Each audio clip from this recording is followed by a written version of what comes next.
HMI PLC communication using Ethernet port. इस video में हम लोग ईथरनेट कम्युनिकेशन देखेंगे HMI और PLC के बीच में। यहाँ पर HMI के बैक साइड पर जो ईथरनेट पोर्ट है वहाँ पर उन्होंने लैन केबल लगाए हुए हैं और इसका दूसरा एंड PLC के ईथरनेट पोर्ट पे लगाए हुए हैं, जैसा कि आप देख रहे हैं। और हम लोग HMI के सॉफ्टवेयर पे आ जाते हैं, जहाँ पर लास्ट में हम लोग ने प्रोजेक्ट बनाया था, माई फर्स्ट प्रोजेक्ट। और यहाँ पर ईथरनेट कम्युनिकेशन के लिए हम लोग IO मैनेजर पे देखते हैं।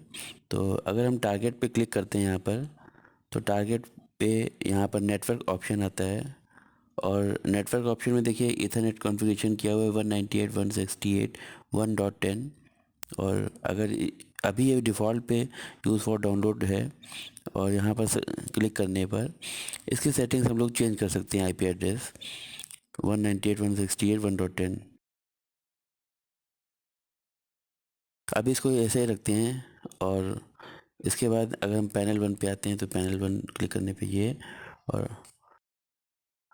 IO मैनेजर पे हम लोगों को एक मॉडबस पहले से हमने क्रिएट किया हुआ था और यहाँ पर राइट क्लिक करेंगे IO मैनेजर पे, और राइट क्लिक करने पे न्यू ड्राइवर का ऑप्शन आएगा, उसको सेलेक्ट करेंगे। न्यू ड्राइवर के ऑप्शन सेलेक्ट करने के बाद हमारे पास में ये सारे ऑप्शंस आते हैं। यहाँ पर मॉडबस TCP IP सेलेक्ट करेंगे और मॉडबस इक्विपमेंट रहेगा और इसको सेलेक्ट करके ओके करेंगे। अब देखिए इक्विपमेंट कॉन्फ़िगरेशन आ गया है। यहाँ पर IP एड्रेस देना पड़ेगा इक्विपमेंट का। तो यहाँ पर बेसिकली हम लोग PLC का एड्रेस देंगे 198.168.1.11 कर देते हैं, क्योंकि PLC का IP एड्रेस ये रहेगा।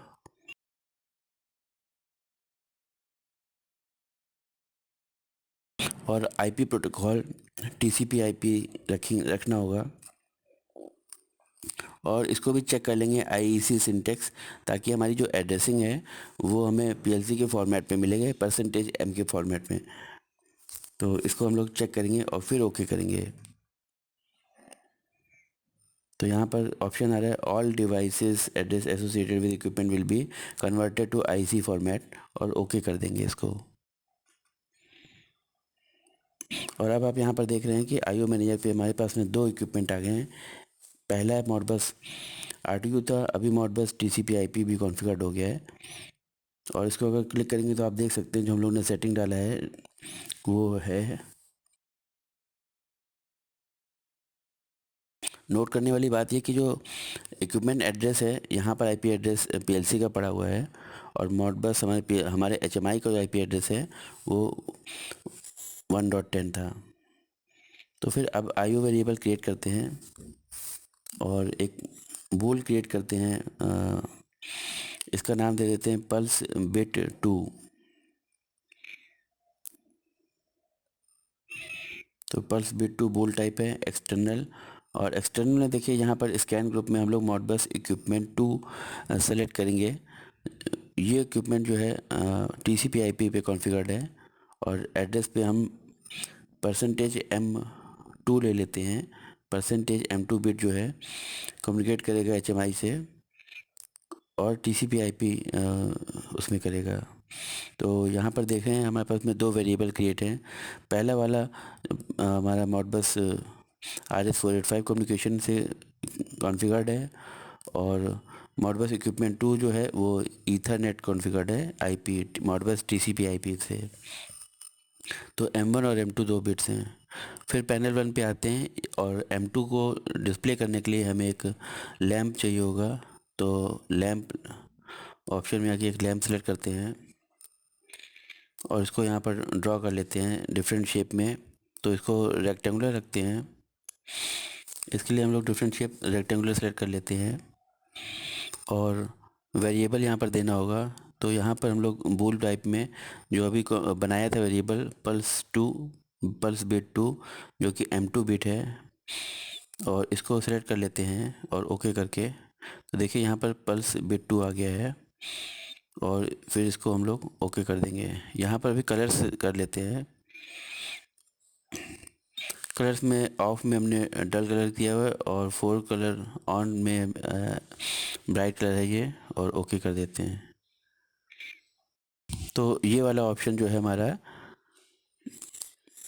मॉडबस TCP/IP से कम्युनिकेट करेगा, और इसको हम बिल्ड आउट करते हैं और फिर इसके बाद डाउनलोड टारगेट करते हैं।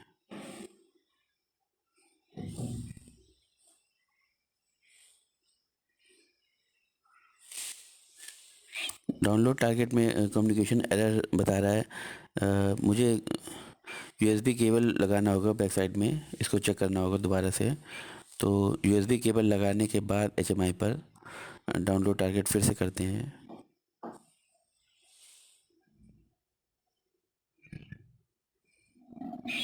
अब देखिए डाउनलोड हो रहा है HMI पर सॉफ्टवेयर, और इस प्रकार से डाउनलोड हो गया है।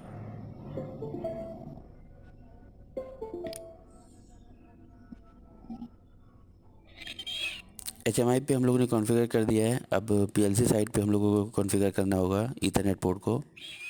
तो PLC सॉफ्टवेयर ओपन करते हैं,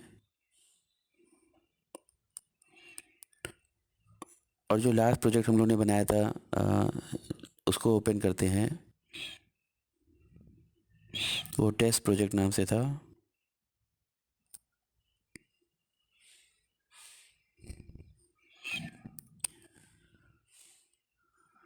ये ओपन हो गया लास्ट प्रोजेक्ट हमारा, और इसमें प्रोग्रामिंग पे M2 बिट हमको बनाना होगा।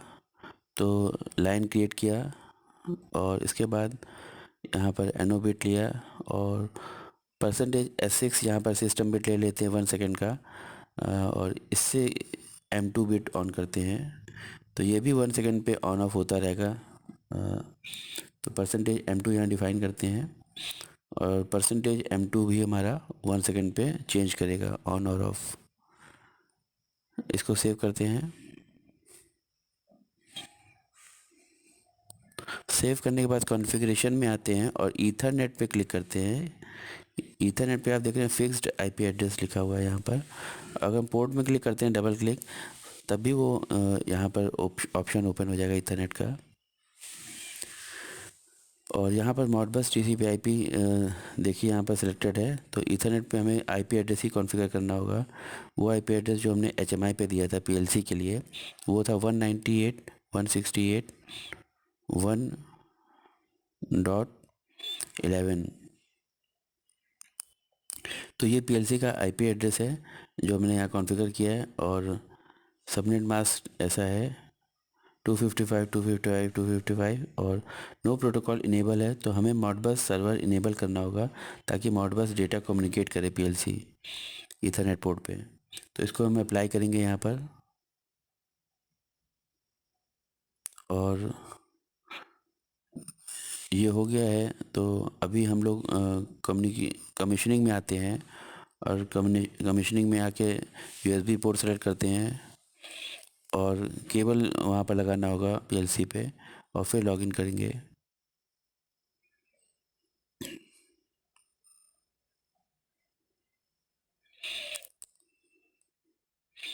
लॉगिन करने के बाद देखिए हमारा PLC ऑनलाइन हो चुका है, रन हो गया है।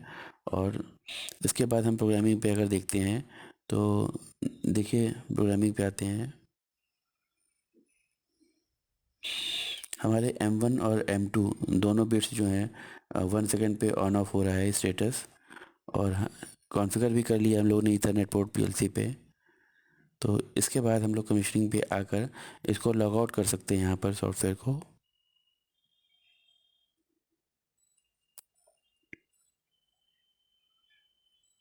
तो अभी हमने यहाँ पर लॉग आउट कर दिया है, और अब देखते हैं यहाँ पर हम लोगों का ये प्रोजेक्ट देखिए HMI पे डिस्प्ले हो रहा है, और दोनों बिट्स जो हैं M1 और M2 अपना स्टेटस ऑन ऑफ शो कर रही हैं डिस्प्ले पर HMI पर।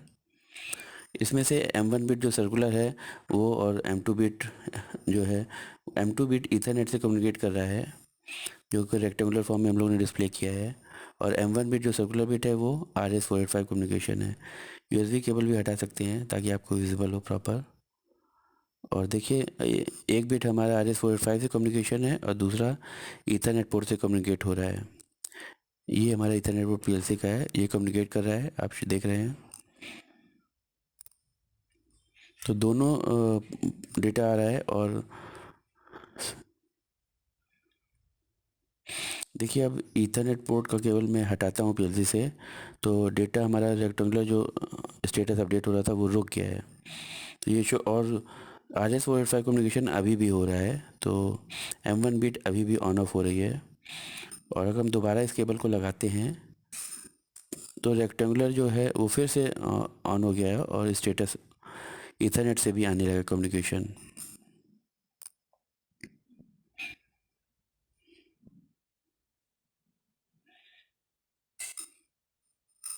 और इसी प्रकार से अगर हम RS-485 का कम्युनिकेशन हटाएंगे, और हटाते हैं, देखिए हमें RS-485 का जो पीएलसी साइड पर टर्मिनल है, एक वायर उसको हम ओपन करते हैं, तो हमारा जो M1 बीट है वो स्टेटस रुक जाएगा उसका, क्योंकि RS-485 कम्युनिकेशन ब्रेक हो जाएगा। ये मैंने हटा दिया है, और देखिए वहाँ पर ऑन ऑफ होना सर्कुलर बिट जो थी वो रुक गया है उसका, और मैसेज भी आ गया है फॉल्ट का यहाँ पर कि no reply from PLC within time out period, और ब्रैकेट में है मॉडबस इक्विपमेंट 01। मॉडबस इक्विपमेंट 01 जो है RS-485 डिफ़ाइन किया था हम लोगों ने।